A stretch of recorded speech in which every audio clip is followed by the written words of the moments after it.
This is the Strat-O-Matic Baseball Excel 1970-73 Carryover League. Brought to you by the Shrimp Trawler YouTube channel.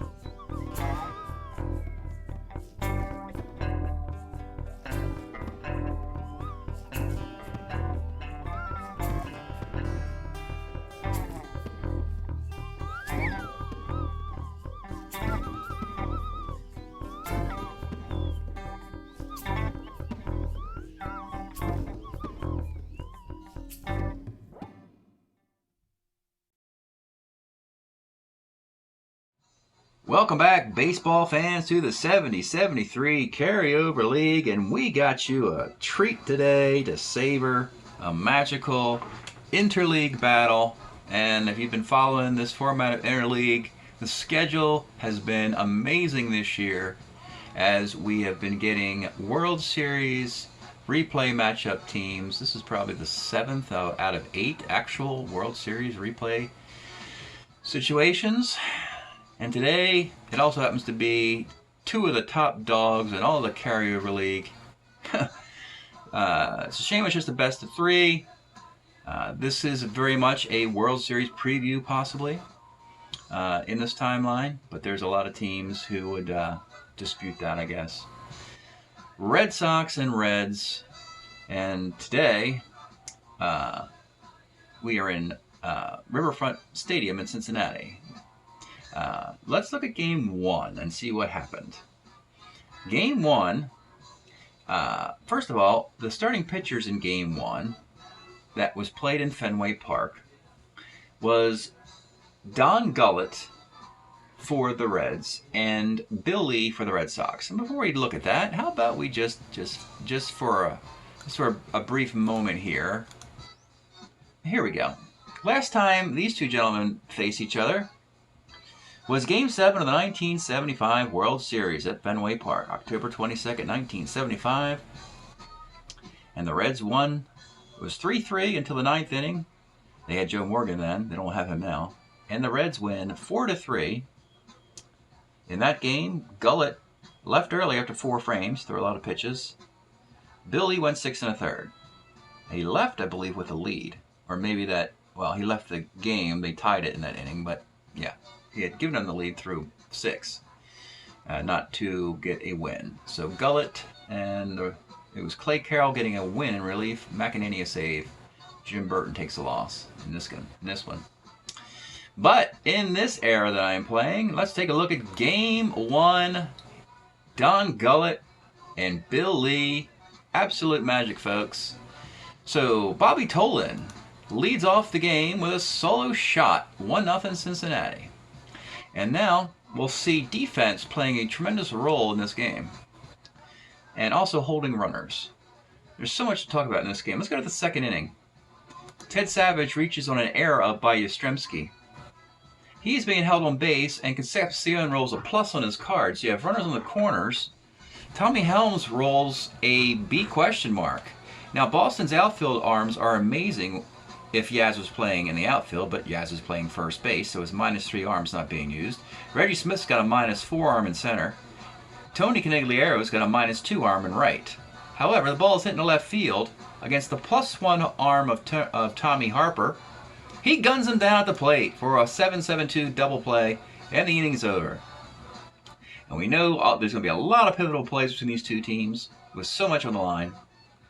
In the 3rd inning, the Reds reach on an error by John Kennedy. A single. Tony Perez hits a ground ball double play, except Pete Rose is being held on at first, and he shoots through the hole. So plus singles in both innings.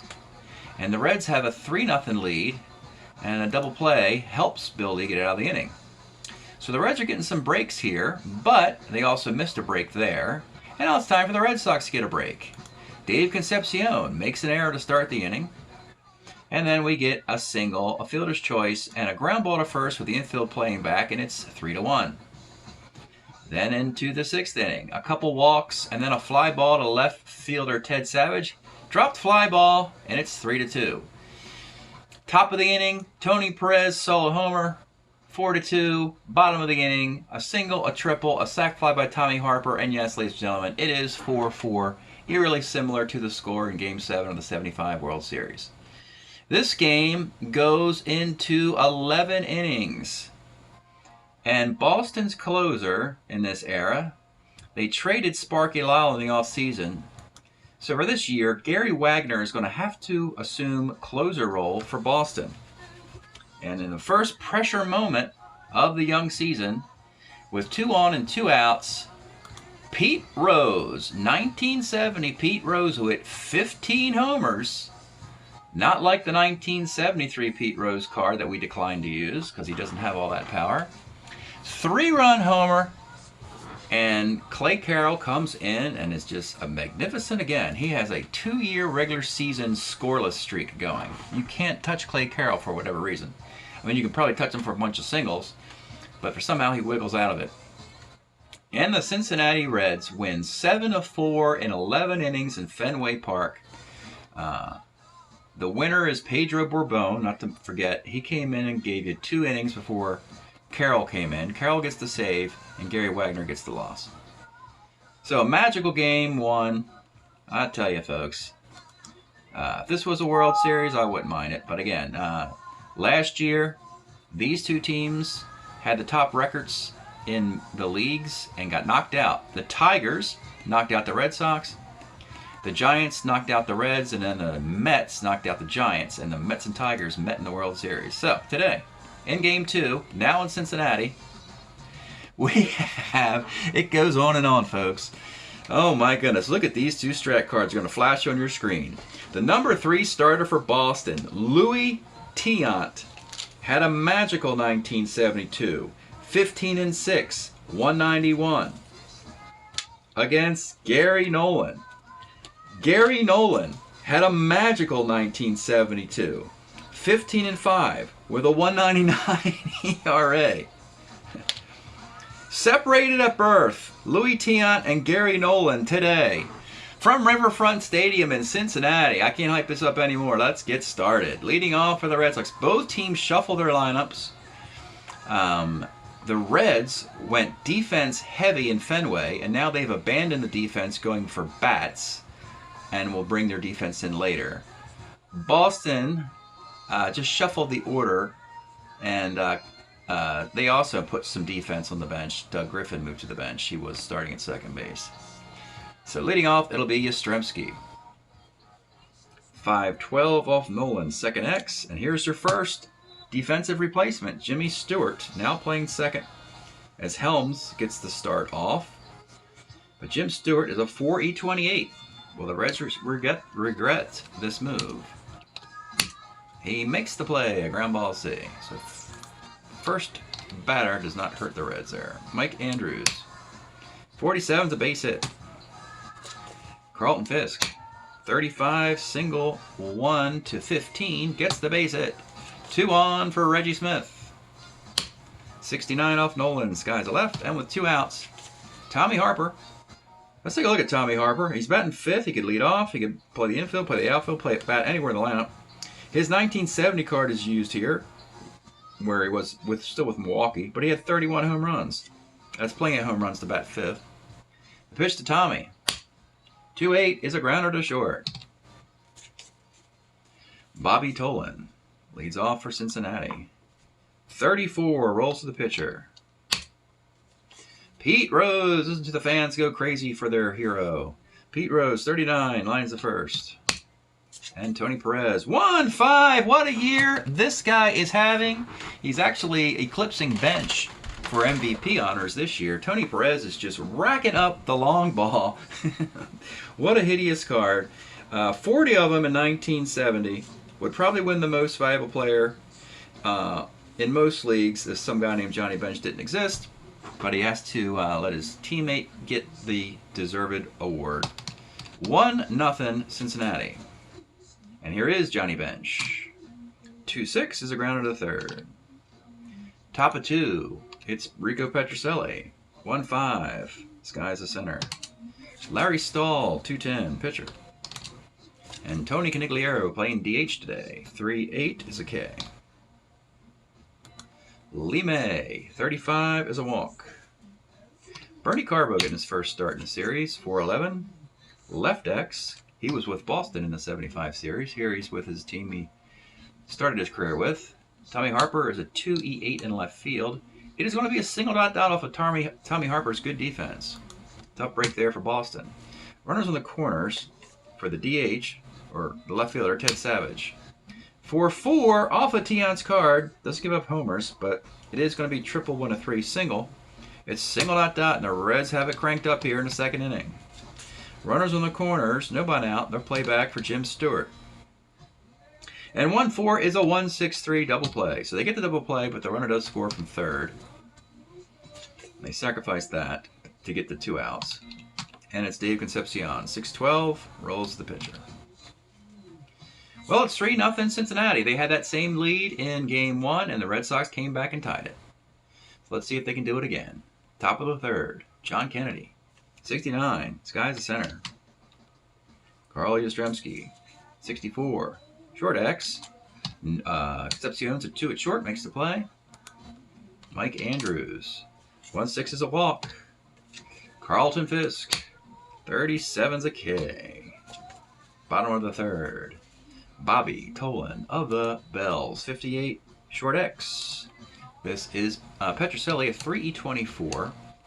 Starting to lose his range at short. That's going to be a base hit, but he's right in between going from short to third. He was a 2E16 at short last year. John Kennedy is a 2 at third base, so that's why he's there. And Petrocelli is still at short for 1 more year. Then he'll move over. Double A stealing Bobby Tolan, but you get the -3 arm of Fisk. Let's pump the brakes a bit and see how this inning progresses. Pete Rose, 65, center C. Tony Perez, 1-4, just misses it and skies the left. Now, do you try stealing the base with Johnny Bench at the plate? It's always like the wrong thing to do. So no, let Johnny swing away here. 68 is a sky to right. So yeah, Tolan is double A, but for some reason, you know, I'm more hesitant to steal when you have all this wealth of power behind him. Top of the fourth, it's going to be Reggie Smith leading off.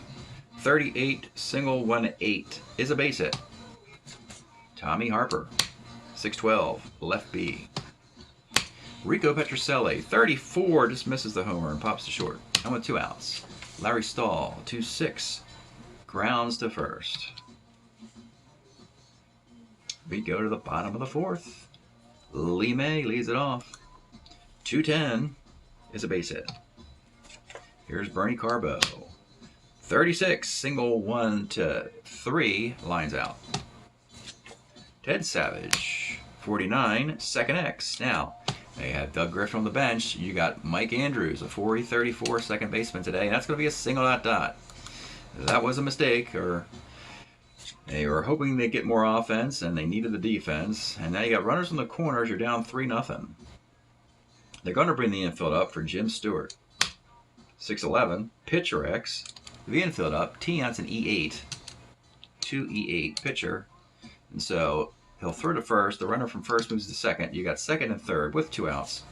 And Dave Concepcion. 2-8. Let's take a look at Dave Concepcion. This is his 73 card. And where he eventually, you know, in 70, 71, and 72, didn't do a whole lot. But I didn't play every day. But finally in 73, he is your 2 at short, and he's hitting 287 with his card. And he'll get better as the decade progresses. 2-8, triple 1, single dot, and that, when you couple in the runner advancing on a ground ball, gives the Reds a 5-0 lead. The National League has been dominating the American League in interleague play, as I projected at the beginning of the year. Bobby Tolan, 59, rolls the second. So starting to get away from Boston a little bit here. It's 5-0. Top of the fifth. Tony Conigliaro, 47, is a base hit. John Kennedy, 65, sky's the center. Yastrzemski, 1-9, is going to be a base hit in a right field. Conigliaro holds the second. Mike Andrews, who gave up that single on the bottom of the fourth inning, is up with 2 on and 1 out. 1-7 is a walk. He needed to do that. That's why he's in the lineup for his on-base percentage. You got the bases loaded in, 1 out, and it's Carlton Fisk. Let's take a look at his card. Not his Rookie of the Year card, which was 71, I believe. This is the 72 year.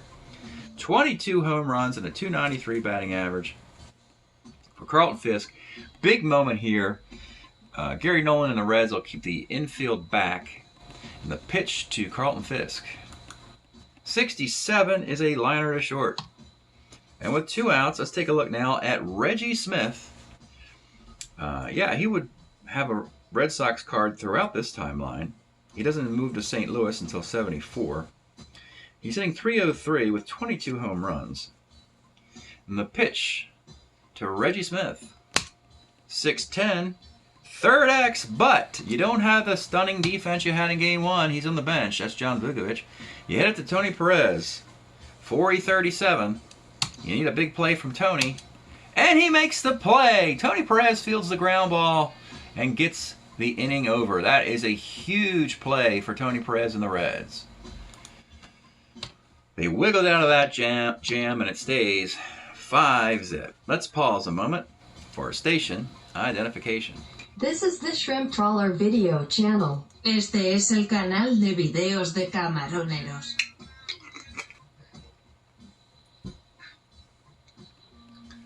So Pete Rose will lead off in the bottom of the 5th.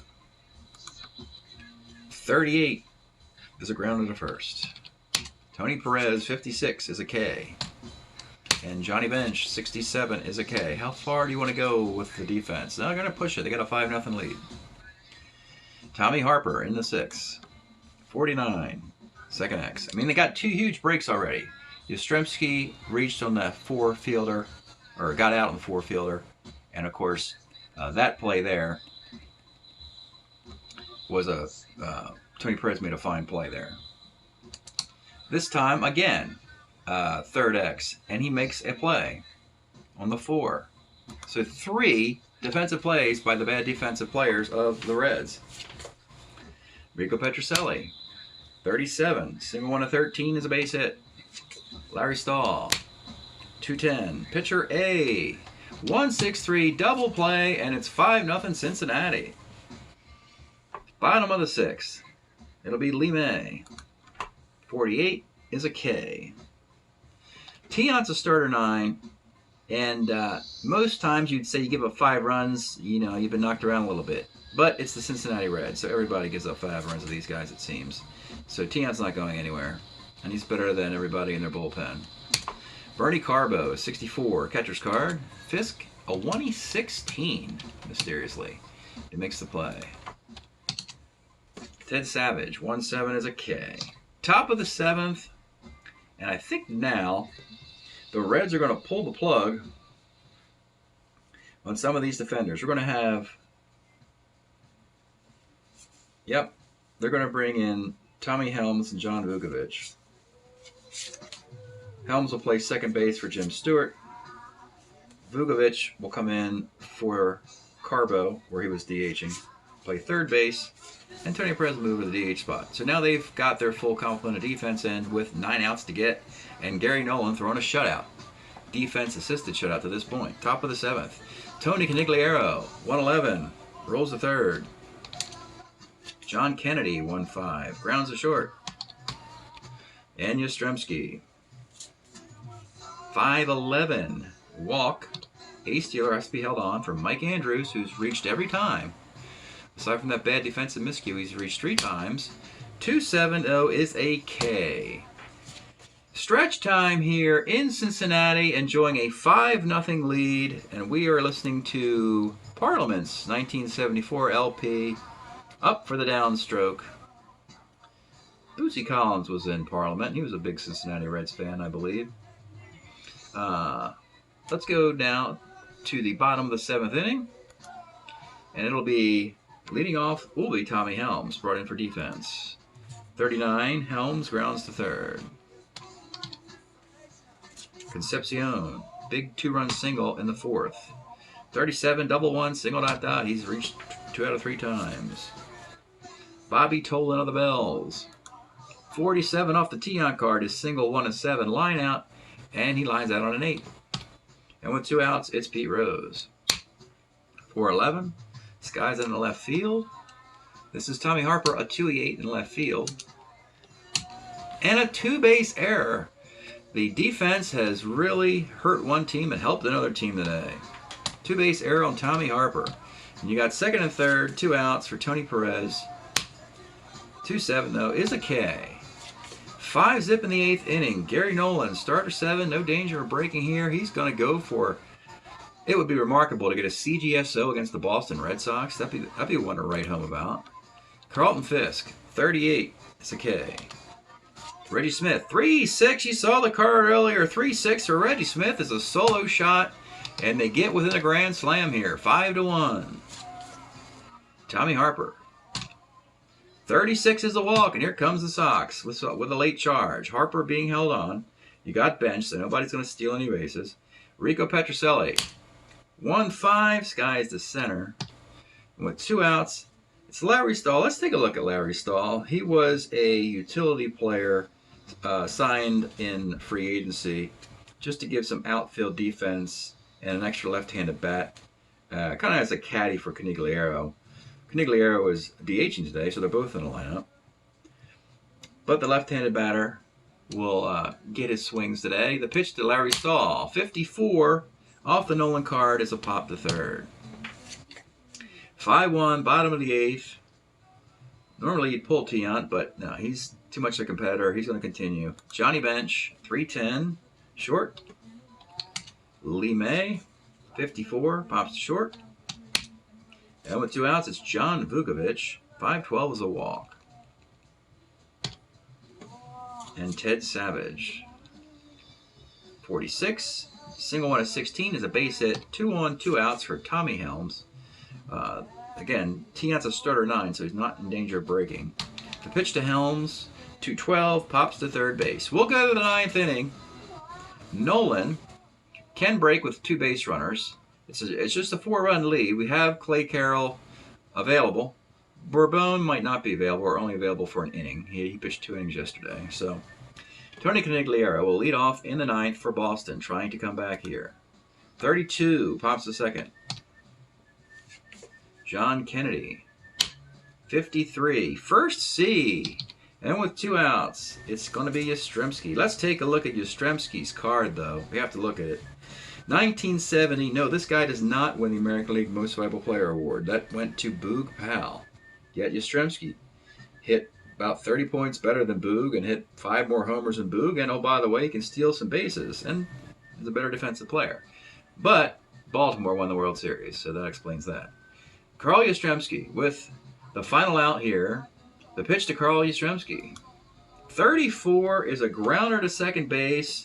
And the Red Sox put up a dud here today. Defense or not, their offense clearly struggled for the first time in a long time. Have I seen Boston do such a weak effort there? And the Reds, another National League sweep in interleague play. They are the better league this year, clearly. We'll look at the composite interleague standings too. Both guys get complete games. And the Reds continue their ascent to the trying to get or reclaim the #1 seed in the National League. They've got some challengers this year. Nolan, 7 hits, the solo home run, 4 walks, 4 strikeouts in his complete game. Tiant, his defense left them down a few times. 9 hits, 5 runs. They're all earned. 2 walks, 5 strikeouts, his complete game. 1009, 0108, 5917, 4425, 2544 in a game number 2.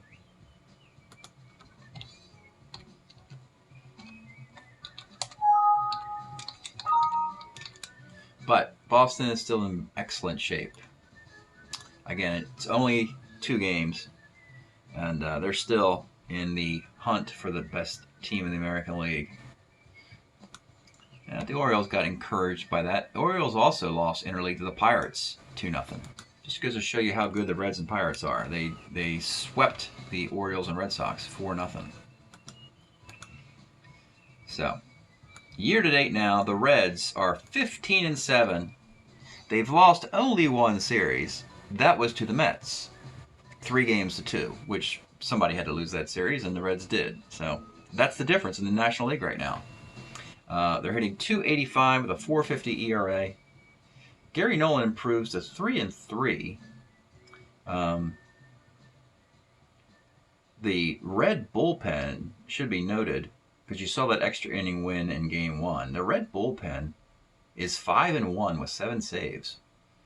So I think there's been a lot of close games that have gone extras, and the Reds have managed to get a lot of extra inning victories. We mentioned Tony Perez. He's got 10 homer and 24 RBI in 22 games, leading the club. Bench is 6-23, right there with him. And for the Red Sox, they're 13-8. They're still a game ahead of the Orioles in first place in the American League East, hitting .285 with a .412 ERA. Gary Wagner, who lost that game, still having a nice year, though. He's got 6 saves. He's 1-1. That was his only loss in Game 1. 6 saves. Not seeing a ton of power by the Red Sox yet. Nobody has more than 5 homers or more than 18 RBI. We're 305 games now into the league, hitting .261 with a .387 ERA. But when you look at the interleague, the net interleague at this point, it is kind of stunning here. You see the 147 wins in the American League and 158 losses. That is negative 11. 11 games swing when they go across into the other league. National League 158, 147. That's normally it's 3 games, 4 games, 5 games, something like that. But this year 11 games. That means there's going to be some good teams in the National League. They got to sweat out the playoff picture. For instance, you have the Mets at 16-7, the Reds at 15-7, and you have the Dodgers at 13-5. They still have to play. Giants under 500, not looking good, nor these other West teams. And the Pirates 11-8. They got to get on their horse, and they're sitting in the wild card hunt, 2.5 behind the Reds. But they got to get on the horse and protect that, improve upon their record a little bit. And the Braves, of course, is another strong team. The one team of the 6 teams who currently have seeds, if the season ended today, the Giants are the best team, but they're playing poorly, so they kind of deserve to be knocked out. In the American League, however, it's a different story. The Orioles and Red Sox, on top of the American League East. Tigers, it's the Indians making the move this year. They were in last place last year, so now the Indians are crashing the party, and good for them. They're going to take a playoff spot away from somebody. And the American League Midwest has been kind of mediocre. Look at the Royals. Terrible year for them. They were projected to win this division. They just fell into bad places. White Sox Twins are sitting at the top, and probably just one of these teams advances. Neither have been impressive. Oakland is 12-7 out west, and the rest of the West is kind of bleak. And you see a lot of losing records in the American League at this point. And that's where we're at, as this round of interleague play has wrapped up. Thanks for checking out the video, and we'll see you next time.